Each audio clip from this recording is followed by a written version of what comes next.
That great cultures demonstrate growth mindset. People are open to try new ideas and experiences. And I think that's even more important now than at any time in the past, because the world is changing so much more rapidly now than 10 years ago, 15 years ago. You need to have a culture that embraces change to really kind of stay relevant and up to date and be ready for what the next 5, 10 years are going to look like. I mean, culture for me is the things that your team do when they're not looking, when you're not looking. You know, it's very hard to put into words, and it's very intangible, but it's important, and you can see it throughout the entire employee experience. So if I'm feeling like a good culture, I can see it before I've come in for my interview. I can see it during the interview process, after the interview, before I've joined, on my first day, during the entire training process, and I can still feel it a year or 2 years later. And even when I've left, I'm still feeling that culture, and I'm still feeling like I'm leaving, but it's okay that I'm leaving. Great culture to me is how you feel on a Sunday night. So when you're thinking about the Sunday scaries and how you're going to feel about Monday morning, if you're excited to go to work or you're looking forward to the people that you work with, that to me sums up a company culture. If you are dreading work and thinking about it all weekend, I think that says a lot. I think for me, a great culture is one that gives you a real sense of belonging. I think that is so important.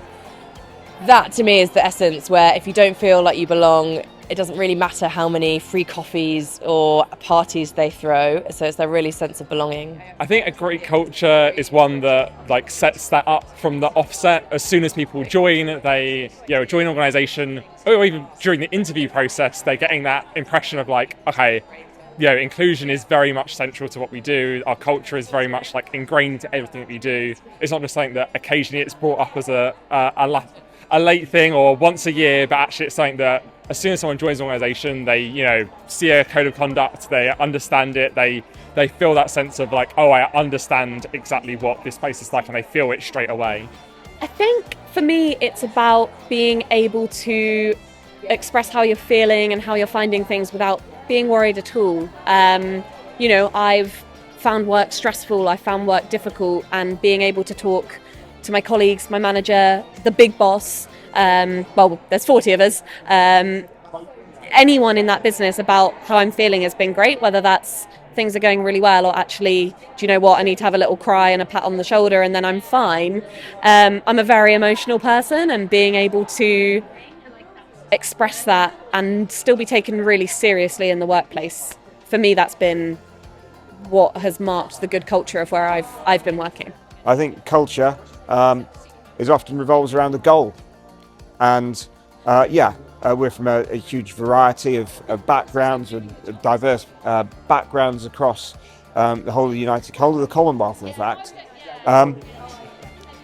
But for us, the culture of our organisation is about a shared identity, shared past, and looking forward, a shared goal going forwards.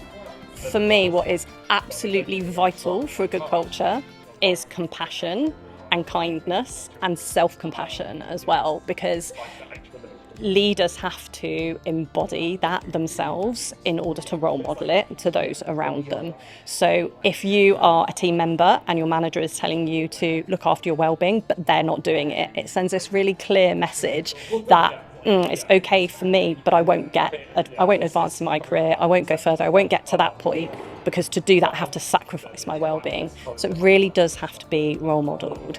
And I think, I don't just think, the research shows when teams are met with kindness and compassion, they feel safe to have that growth mindset. So less fear around failing, more kind of attitude towards let's try it and see what happens, learn if it doesn't go right, and then try something new.